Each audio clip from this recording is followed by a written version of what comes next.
Merci à vous, Jonathan Batenguene. Je ne sais pas si on a quelques contributions au standard. Tout au plus 10 minutes, on me fait savoir que ce n'est pas quoi. On va donc prendre juste une courte transition. On va évoquer le cas de la République démocratique du Congo. Les choses semblent avancer cette fois-là dans le sens visiblement d'un retour au calme à Goma.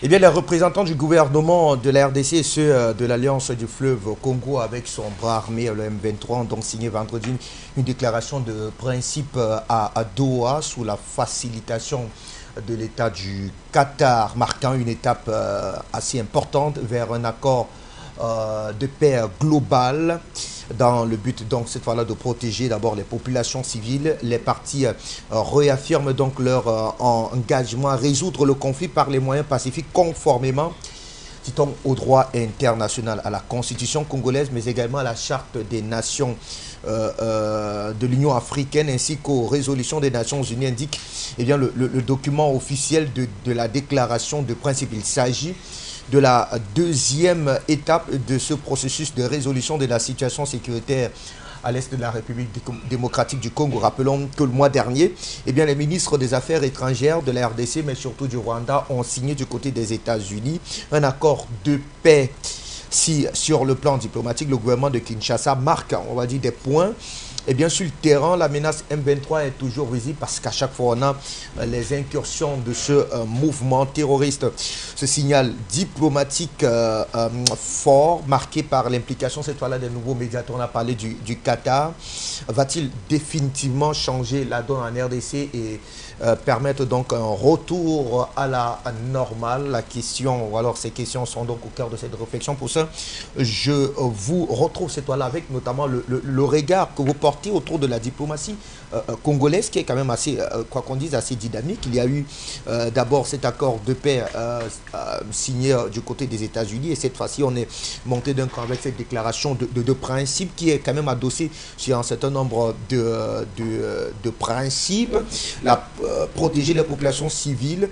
Les différentes parties ont donc ont décidé de résoudre le conflit par les moyens pacifiques, conformément d'abord au droit international, à la constitution congolaise, dont sans doute l'un des plus grands piliers reste et demeure, eh bien, on va dire, l'inviolabilité des frontières de ce territoire, conformément à la charte de l'Union africaine ainsi qu'aux nombreuses résolutions des Nations Unies qui à chaque fois demandaient non seulement un cessez-le-feu permanent, mais surtout un départ de tous les groupes armés qui agissent effectivement dans cette partie du territoire congolais.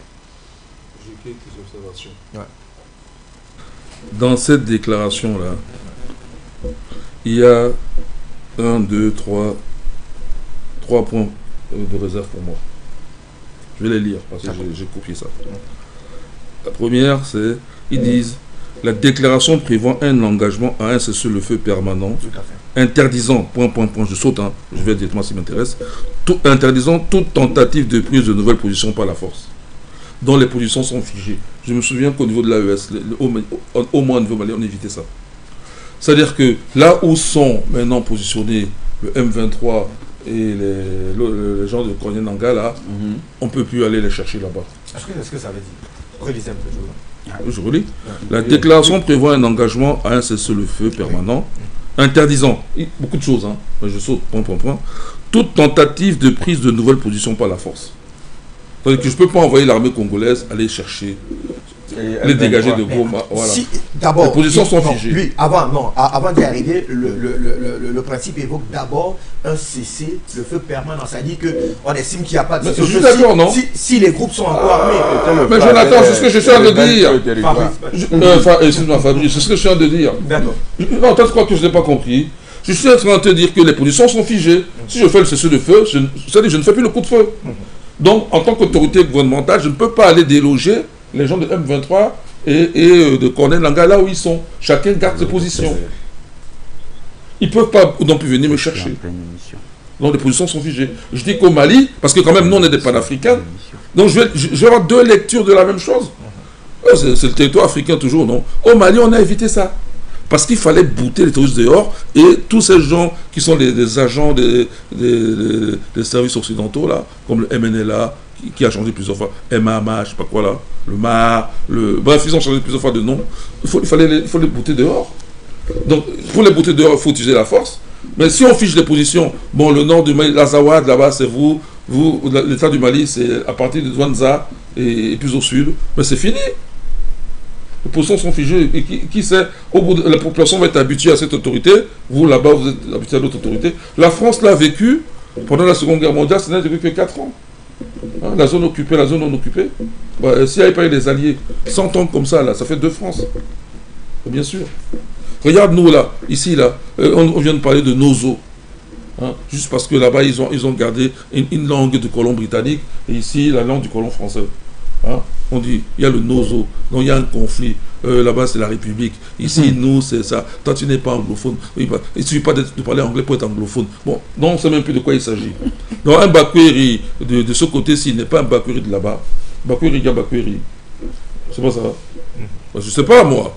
Oui, Bakossi, c'est pas les mêmes gens qu'on appelle ici les Mbo. Alors, bon, c'est différent, quoi. Bon. Donc c'est ça, ça c'est la première chose. Deuxième chose, le président Badakane est là pour... je sais qu'il va ajuster le tir. Hein. Moi je dis... je ne vais pas être très loin là-dessus, parce que ça m'énerve. Bon, toutefois, tout n'est pas réglé, car aucune sanction n'est prévue en cas de non-respect des engagements. Oui. C'est-à-dire que... Non, c'est même flou. C'est que si jamais tu fais le coup de feu là, en fait, sous-entendu, je pense que c'est pour la partie rebelle là, si tu fais le coup de feu là, il n'y a même pas de sanction. Hein. C'est même, ça va. Bon, bref, je continue. Et surtout, il n'y a dans ce document aucune mention, c'est pas moi qui parle, hein, je fais que lire les passages qui m'ont interpellé. Il n'y a dans ce document aucune mention des mécanismes de justice. On n'a pas eu de justice tout à l'heure, justice oublie. Voilà, il y a eu des crimes, c'est pas grave. 30 millions de morts, allez, c'est pas grave. Sur ce point, les négociations sont encore loin du but. Bon, dernier point qui m'a interpellé. Les partis, se tirer ça de leur côté. Je tire ça RFI, hein, je n'ai pas été volé très loin, c'est RFI là. Donc on ne vient pas dire que c'est Jean-Paul Bellec. C'est RFI même qui fait ces remarques là. Surtout le deuxième point là. C'est pas moi, c'est RFI.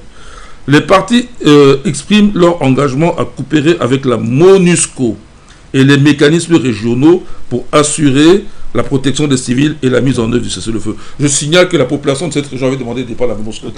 Donc la population n'en tient pas compte. D'où ça ne pas de justice, tout est cohérent. Pour moi, c'est un peu du n'importe quoi, c'est un fourre-tout. Surtout que les autorités congolaises avaient dit qu'elles ne discuteraient jamais avec le M23 et tous ces gens-là, les colonels en cas. Le président Badakane va prendre la parole. Il a dit qu'il faut comprendre ce qu'il dit, parce que l'armée congolaise est faible. Et on verra dans le futur. S'il ne marche pas, c'est là qu'on verra.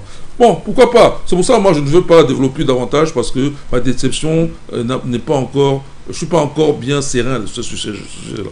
Je suis toujours dans ma déception. Et je ne vais pas non plus accabler davantage le président sur ce qu'il dit, sur recommandation du président Badakane, puisque lui va nous expliquer mieux encore. C'est lui qui adhère maintenant à ce schéma. Donc il va mieux nous expliquer de quoi il s'agit. Président, moi j'en ai fini. Voilà. Jonathan, alors sur les...